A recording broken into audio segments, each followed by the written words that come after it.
Welcome to Build Like a Boss, the podcast for service-based business owners who want to build, optimise and sell their businesses without burning out or waiting for life to calm down first. I'm Dani Louise Smith, business strategist and operations consultant, and each week I'm sharing practical, no-nonsense strategy to help you grow a business that actually works alongside your real life.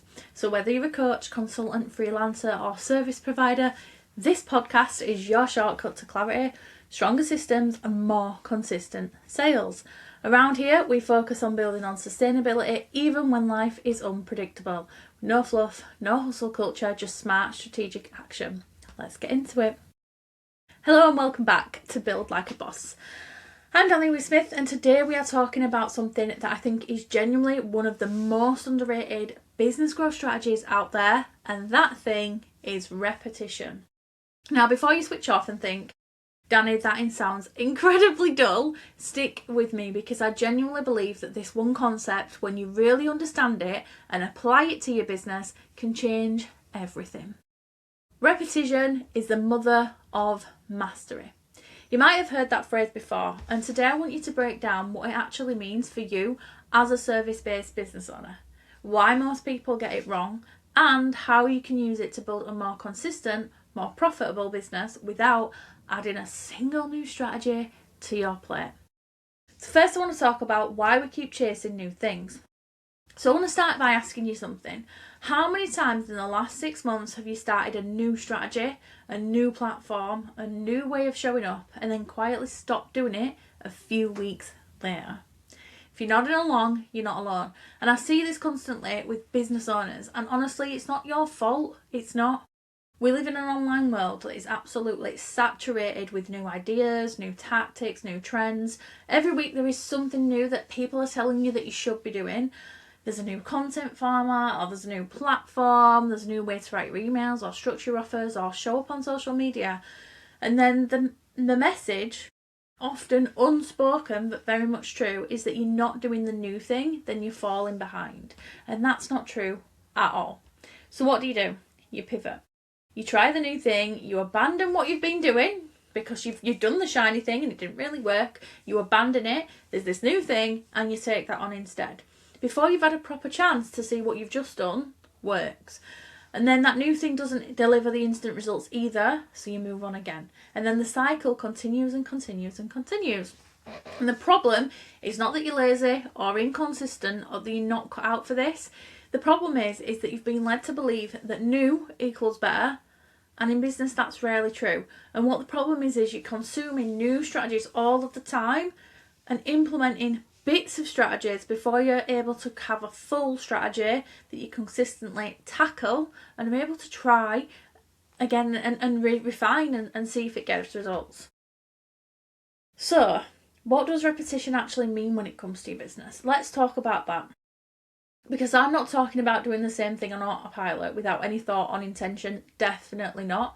Repetition means identifying the activities that actually move the needle for your business and doing them consistently over time without giving up before they have a chance to work. That's it. That's the strategy. Sounds simple, yeah? Easy? Not always, because the uncomfortable truth is that most of the things that grow a business are not exciting. They're not viral moments or overnight transformations. They're quiet, consistent actions done week after week that compound over time. Think about it this way. If you show up and you talk to potential clients consistently, not just when you need money, not just when you're feeling confident, but regularly and repeatedly, what do you think happens over time? Your audience grows, your confidence grows, your skills grow, and people start to know who you are, what you do, and who you help. And then when they're ready to buy, or when someone they know is ready to buy, you're the person that they think of. That is the power of repetition, not magic, not luck, just consistent strategic action repeated over time. And this is where people are going wrong. They're not repeating simple steps. They're not making it easy. And this is why people abandon strategies too soon. So I want to talk about why it's so hard in practice. Because knowing that repetition works and actually doing it are two different things. The first reason people give up is that they're measuring results way too early. So you try something for 2 or 3 weeks, doesn't bring in clients immediately, and so you decide that it's not working. But 2 or 3 weeks is nothing. Most marketing and visibility strategies take months to build momentum. The algorithm needs time, your audience needs time to warm up. You need time to find your rhythm and get better at it as well. So when you quit before that happens, you never get to see the results. The second reason is comparison. So the reason that people have ended it too soon is comparison, because they're measuring results against someone else, and you're seeing their incredible results with the strategy that's not working for you yet, and then you assume that the strategy itself is wrong for you. But you don't know how long that person has been doing it. You don't know what's happening behind the scenes. You're comparing your beginning to someone else's month or years that they're in the business. And I know you've probably heard this before. Sounds cliche, but it's so true. You also don't know where that person's at in terms of the foundations and what they've got in place. And then the third reason, and this is a big one, is that you just get bored. Get tired of saying the same things. You feel like your audience is going to be bored if you're bored. But that's not the truth. What I want you to hear is your audience is not as tuned in as you think they are. Most people are not hanging on every word. They don't even see every word. They're living their lives. They might see 1 in every 5 or 10 things that you put out. So what feels repetitive to you is often brand new to them. And what needs to happen is they actually need to see things repeatedly before they buy, because we need higher amount of touch points before someone takes that decision to buy with you. So if you're getting bored, you stop. They're not allowing people a chance to repeatedly see what you're offering. And the fourth reason is that life just gets in the way, and this is one that I am no stranger to. You get busy, something unexpected happens, and then the consistent habit that you've created gets broken, and then it feels too hard to start again. So you tell yourself that you'll start fresh next month or next quarter, and then that fresh start never quite comes around. I see this all the time in the dieting industry. I've done it, start again on Monday. And even in business, I do not believe in starting the diet on Monday, starting the workout regime on Monday. I don't believe in that anymore, and it's the same in business. When it comes to strategy, I don't believe we just need to start on Monday. We actually need to start making change now, rather than waiting for the perfect time. So, can you relate to any of these? Because I know I can. So I want to talk about the actual activities that are worth repeating. So the next question is, okay, what's actually worth doing? What should I be doing consistently? And I want to talk about consistently in a moment, because I realise that consistency for someone like you, if you're following me and you either have a disability, you have a caring responsibility, maybe you are neurodivergent, maybe you've got SEND children, consistency isn't always something that you can master. And I do want to talk about that. I'm not going to ignore the elephant in the room, because I know that's a real thing. But first, I want to talk about the activities worth repeating. And this is where I want you to think about your business specifically, because it's not the same for everyone, but there are some categories that almost always apply. So I believe there are 3 areas that you should there's 5 actually. 5 areas that I believe that always should apply. And the first one is visibility and marketing. So whatever your main way of showing up is, whether that's podcast, newsletter, social media, blog, speaking, networking, whatever, pick 1 or 2 that work the best for your business in your life and do them consistently. Not perfectly, consistently. Because this is not about being everywhere. People believe that visibility is about being everywhere you can. It's not. It's about showing up in the same places regularly enough that people start to recognise you, trust you, and remember you. The biggest problem when it comes to visibility is that there is a lack of repetition, because people are trying to do too many things and be visible in too many places. So start with just 2, because I believe we need 2 now. We need 2 these days, 2 platforms or 2 methods to get visible and market ourselves. So choose 2. Okay, and I want you to try and be consistent with them and show up and start the habits. Look at what's working, what isn't working, what can you repeat, what have you done before that has worked, what can you do? Can you do that every day? Can you do that every week? How can you repeat that to have an impact? The second area that applies is sales conversations. Nobody is selling without having a sales conversation. So whether that's discovery calls that you do, DM conversations, follow-ups, check-ins with warm leads, whatever it is, whatever that action is that leads to that sales conversation, it needs to be regular. And it needs to be a repeated activity in your business. Not something you do when you're in launch mode or when money gets tight, which I see a lot of the time from business owners that can't remain consistent.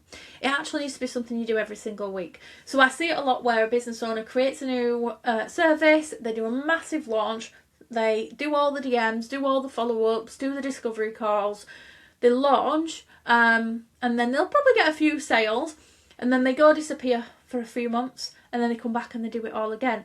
But the problem with that is, in that gap, if you're not marketing, you're not talking, you not have a presence, you're not selling, then people start to lose trust with you because they're just going to expect that you're going to sell to them when you need some money. And that's not how you do business. So if you have a weekly sales activity, so it might be a certain number of conversations you have, a certain number of follow-ups you send, and you repeat that week after week, your pipeline will be far more consistent than someone who goes in all in for 2 weeks and then completely disappears. So I really want you to think about that. The third one that you should adapt and add in that is pretty much non-negotiable is, I've just scrolled up on my notes. I'm following notes for this episode and I've just completely lost myself. So the third activity that's worth repeating is nurturing your existing audience. So this is things like nurturing your email list, your social media followers, your past clients, because these are warm people who already know you. So stay in regular contact with them, add value, share useful things, remind them what you do. This is repetitive work that pays off significantly over time. And you know what? Your existing audience, the people who already know what you do, are the ones, they're the warm ones that are going to buy from you sooner. Too many people go and try and focus and put lots of energy into generating new leads, when actually, if you look after your audience well enough, these will convert far easier. The next area to implement repeatable tasks is refining your offer and messaging, which I know can be boring. It's a little different, but it still applies. The businesses that grow are the ones where the owner keeps getting clearer and clearer and better at articulating what they do and who they help. Because clarity doesn't come from one good piece of copy, it comes from repeating your message again and again and again, paying attention to what lands and refining it over time. And this is something I'm actually doing in practice right now with 2 of my offers. So at this moment in time, the doors are open to the Boss Academy, because I'm founding it. It's founder level this year. I'm building it. It's a new offer that I created, I think near Christmas time. I coined the idea and then I've been practicing and changing things, testing things, playing around with the message, completely refining the offer until it lands. And I've got a few clients in there now and I want to get it to 20 people. I want 20 founder members in 2026. And so I am not going off and thinking, you know what, I've got a few members, it's not selling anymore, I'm going to sack that off and create something new. I'm not. I'm staying super focused on this and refining it again and again and again until it lands. Thinking about, like, you know, what the offer looks like, how I talk about it, how I deliver. And I'll refine that and refine that and refine that and really work on that message until it lands and gets the results that I want. And this is the biggest problem that I see, is people don't do enough of that and looking at the stats and, you know, looking at where needs work in that launch and that strategy. And I'm also doing it with my innovation celebration event. So I do have an upper advantage here, is I have invested this year in someone, a marketing expert, and she's incredible. Do you know, like, I actually, part of the feedback I said to her when I first worked, like the first week I worked with her, we'd had one conversation in WhatsApp and we'd done one hot seat coaching call on Zoom. And I said to her the thousands, and I mean tens of thousands of pounds that I've invested in loads of different business coaches over the last 5 years, I think. If I'd have just gone to her, then I would have saved a lot of money. But I truly believe in, like, timing and divinity here. So, like, I kind of don't regret spending all that money and learning what I learned, because absolutely I did learn a lot from these coaches. But it's interesting to see how it just lands when you've got the right expert. Anyway, so that's a whole other story. But working with her, I took to her my event because, not gonna lie, I find selling at big events really stressful. And I'm talking like ones with multiple speakers, workshops, lots of things going on over a long day. There's a lot to manage and navigate in that. And I have a big goal to get 100 people in the room. And the event, actually, I was going to say it wasn't selling, but that's not true. I have exceeded last year's ticket sales from where I'm at right now, which is incredible. But I want more. I want 100 people in the room. There's a lot to do. And I've had like a massive block on this. Like, I'm being open and being honest here on the podcast. Being vulnerable, I guess. But, you know, you're going to probably relate to this. And I've had a block. So I've not worked on the offer. I've not worked on the messaging. I've not refined it, because I've had such a block on it. And because I've had a block on it, then I've not been able to action anything. So the repeatable tasks I've been talking about, such as being visible and marketing it, I've not done any of that. So how am I going to sell if I'm not doing that? I've not had any sales conversations about the event. I've not nurtured my audience around it. I've not refined my offer and messaging until now. So recently, what I did was I took it to her as it was. Right, I need to sort this. And I am working with someone else who also runs massively successful events to help me and coach me through this as well, and the two of them together have done their job. But basically, I took this sales page to her first, and I'm like this marketing expert, and I said to her, can you help me with this, because the message is just not landing. So I took a few notes from a session that we did, but probably not enough. It didn't sit with me, and I didn't action it straight away because of just whatever was going on at the time. I think I was running another event. So I've sat with the notes, I've made some changes, used AI for a little bit of help, completely rewritten the sales page, and then I've gone back to her again, and she said that it's still not unique. Although, disclaimer, right, once I've done that and changed it and put it out there, I have had 4 people inquire in the last week about booking a ticket when I've not had bites. So it's just interesting how you change things and your energy starts to get excited about it. You start getting joy and get into that messaging. That shifts your energy and you can sell it a lot better anyway. Because I've been able to show up visibly and do the content. So I've been nurturing my audience around it and around events. I've obviously refined the offer and the messaging in order to do that. And as a result of that, I've had inquiries. So I've logged each inquiry on my pipeline for sales, so I can follow up with these people through the sales actions. It gets to be as simple as that. I get to repeat that now. So back to my story. So I've refined this messaging, and basically I've taken it back to her, and she's like, it's not that unique, blah, blah, blah, blah. So I've actually already started work on refining it even further and going deeper into message around what this event is. And that's some of the work I'm going to be doing at this moment in time, recording this podcast. So you won't see this podcast until July. I'm recording in June, but yeah, it's quite fun to play around with it, and that's what you need to do. Fall in love with the process so that you can enjoy it, because the more you enjoy it, the more you can repeat it. So then you master repetition, no problem. That was a long-winded way to say refine your offer and messaging, but I just wanted to give you a bit of a behind-the-scenes insight, because I think that really, really helps. Okay, so just as a little recap, what are the repeatable areas that you can look at for your business? So, oh God, I'm really struggling with scrolling through my notes on this because it's going to be a long episode, not going to lie. So, the first one, visibility and marketing activities. Second one, sales conversations. The third one, nurturing your existing audience. The fourth is refining your offer and messaging. And there you go. Take those away. Think about what actions have worked in those that you can do again and repeat.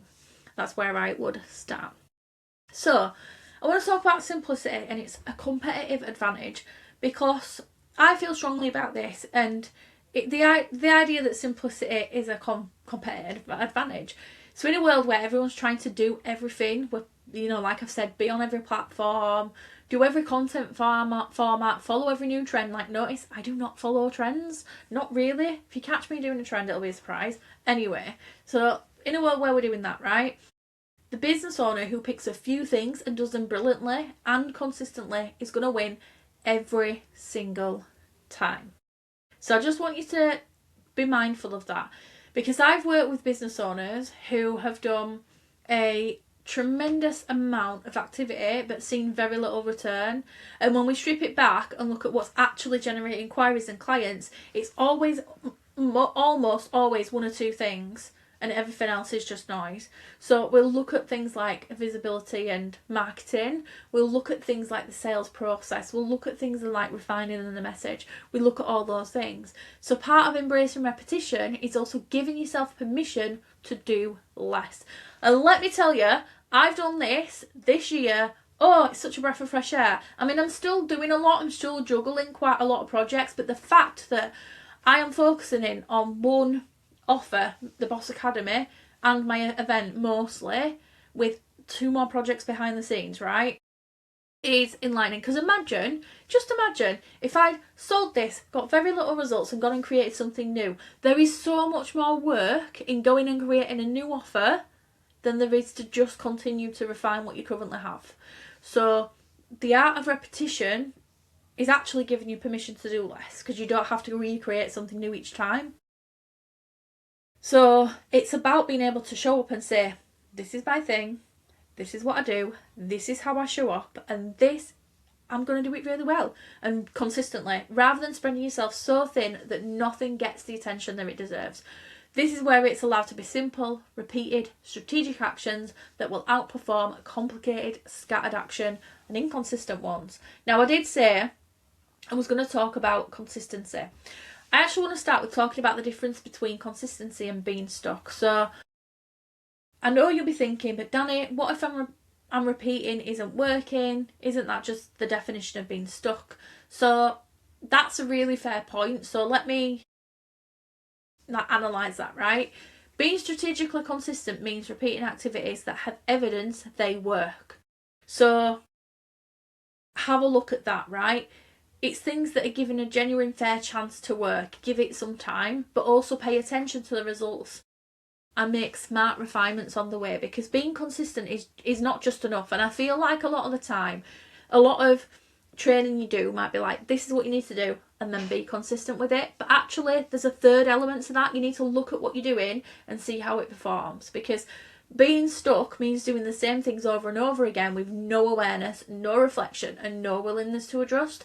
And I find this all the time. So the difference is intention and awareness. So if you've been consistently doing something for 6 months and you've had 0 results, 0 inquiries, 0 engagement, then it might be time to review it. So let's talk about social media, for example, because it's one of the biggest things that get questions asked about. You know, how many times to post a day? If you've been told to post 3 times a day on social media and you've not had any inquiries, the problem is not how many times you post in a day, it's the quality of your content. It's looking at, are you actually generating leads through your content? Are you actually nurturing your audience? Are you actually backing that with some sales activities? Okay, so we can start there. So you just need to review it.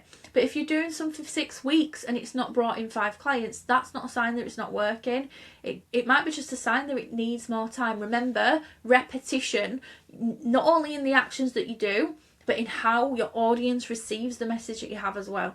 So the question to ask yourself is there evidence that this is moving in the right direction? So are people engaging? Are conversations happening? Is my audience growing, even if it's growing slowly? Are people telling me that my content resonates? If the answer is yes, then keep going and give it time, because that will get results. If the answer is no, after a fair amount of time and effort, then yeah, it might be time to review your approach. But I want to highlight, in terms of consistency, how you recognizing where consistency just doesn't work for you. So I'm going to talk about, if you have caring responsibilities where at any given moment the phone can ring and you have to go and see to the person you're caring for. I'm talking about being a SEN parent where school might ring, or your child's refused school that day and they're not in school and they're home unexpectedly, which, let's face it, can happen to any parent anyway. Your kid can catch a bug unexpectedly and throw up all over your carpet, and you've got that to deal with that day. This is real life things, but for those of us who have an unpredictable lifestyle because of additional needs in the family, you are going to find that life is even more inconsistent. And the way to build resilience with this, and I guess to regulate your nervous system as you tackle things, is to work on your belief in the ability to tackle things, first and foremost. I've learnt this the hard way, and I'm not going to lie, this is something I'm absolutely working on myself right now. I'm on a journey with that so that I can then help my clients with it, because I want to have that level of impact. I have built resilience though. But it comes in waves. I think sometimes I'm more resilient than others. But I'm not just working on resilience. I believe I'm a massively resilient person.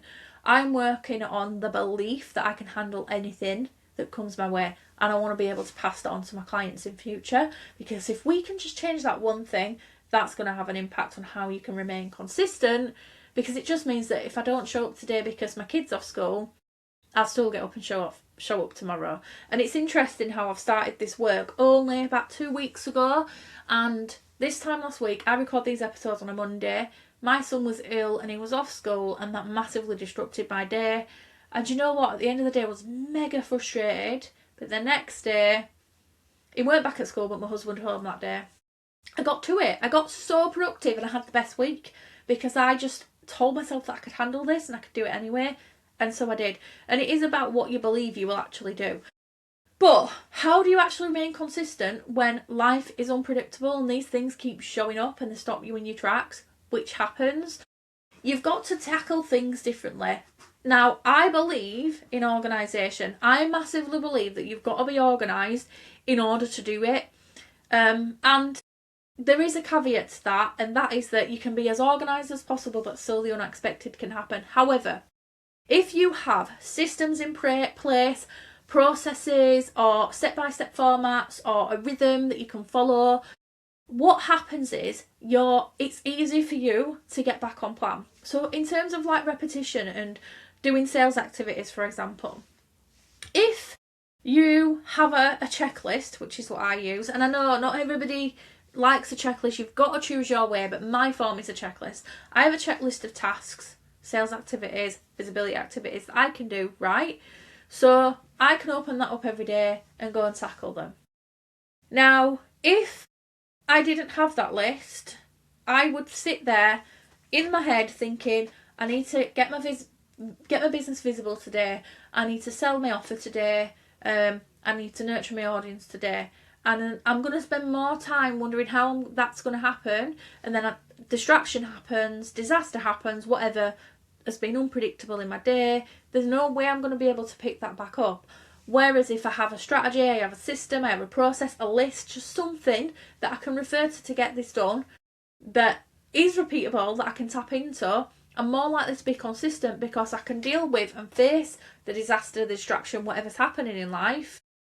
And then once I've dealt with it, regulated myself as well as whoever it is I'm dealing with or whatever the situation is, I can pick that list back up and I know exactly what to do. And that is the difference.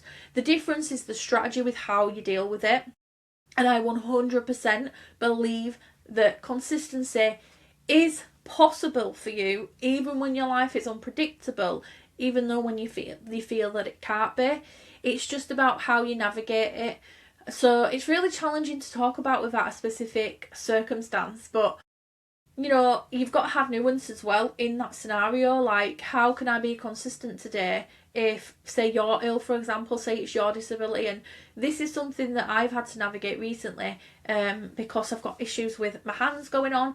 I feel like I know what it is, but I don't completely know. So I know I've got the evidence of what I can control, and what I do know is that I'm hypermobile. And I know what can help that. Strength exercises for my muscles, rest when I need it, and I'm taking supplements to help that, right? So if I didn't do any of those things and I was in pain all day, then I'm not kind of taking control of that in the best way that I can, so that I can show up in my business and be consistent, because it does affect me when I've got pain, typing on my laptop and using my phone. So like, that's just one thing, is like looking externally, what can I do to help that so that I can show up in my business. But secondly, if I'm having a really bad pain day and it's physically hurting me, and like sometimes I just can't keep doing what I'm doing, then I need to make that decision to step back, which I absolutely have done before.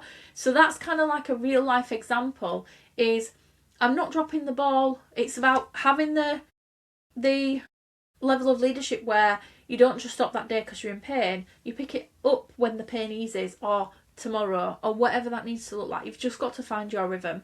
And I hope that helps, and I hope it makes sense. Okay, so how do you actually build repetition into your business? Let's talk practically. First of all, keep it simple. So the simpler your repeatable activities are, the more likely you're actually going to do them. So if your plan requires 3 hours of uninterrupted time and a full creative brain, then it won't happen on the hardest weeks. And so there'll always be hard weeks. So you need to design your consistent activities to be doable even when life is busy, and this will help the consistency issue, okay? Or even when your energy's low, because that happens to the best of us. Second of all, schedule it. Consistent actions don't just happen by accident. They happen because you've made a decision that this is what you're going to do on this day, at this time, in this way, and put it in your calendar. Treat it like a meeting that you can't cancel on yourself. And let me just say, like, you need to definitely do this if you are not taking action in terms of sales. If you don't have a sales steps in place, this is what you need to do. Schedule it in, make it non-negotiable for yourself. Third thing is build a simple rhythm. So think about what you want to do daily, weekly, monthly. Doesn't have to be a long list. It can be short, manageable, a rhythm that keeps your business moving. So for example, a daily task might be one piece of outreach or engagement. A weekly task might be one piece of content or 2 sales conversations. A monthly task might be a review of what's working, and that's it. That's a business growth rhythm that, repeated consistently, will compound over time. Because just think about the impact of every single day posting one outreach piece or engagement, right? Do that every day, you're going to get results. The fourth thing is lower the bar on hard weeks. So this is really important. On weeks where life is difficult or your energy is low, you don't stop. Just lower the bar. So instead of having your full, rhythm of content that you have. So if you're telling yourself, I've got to post 3 times a day, instead, post once. Instead of 3 sales conversations, aim for 1. The goal is to keep the habit alive, even if it's reduced, so that it's easier for you to pick back up when things do settle down. And the reason is because, first of all, when life's unpredictable, like I know more than anyone, like when you break the habit, it can be really hard to get back on track. But once that momentum's broken, it can take effort to rebuild. So actually, by keeping it alive, even at a smaller, lower level, it's almost always easier than starting completely from scratch. Take it from someone who knows. And then what you do is we keep the repeatable system we have, we refine it, or we let go. So this is a framework. It's called Keep, Refine, Let Go. So I want to give you a simple framework that, before we wrap up this episode, that you can use. Maybe think about doing it every quarter, so that you've given yourself 12 weeks to be able to sit down and look at your business activities and see what is working and what isn't. So maybe think about, whenever you feel like you're spinning your wheels, sit down and do this. I want you to look at what you should keep. So look at the activities that are working, or what you're committed to giving a proper chance to work, and these go on your consistent list, and you protect them, do them, make sure you fall in love with them as well. You've got to do the things that you love. And I know it can be really hard. Sometimes there's stuff that we have to do in business that we don't love. For most people, it might be the tech, it might be email marketing, which absolutely we need part of it. But when I'm talking about marketing and sales activities, you need to find a way that you love to do it, and then keep those activities alive. What should you refine is the next question. So these are activities that have potential but are not quite landing. So maybe the messaging needs tweaking, maybe the timing's off, maybe you need to show up differently. You're not giving up on these tasks, you're just making them better.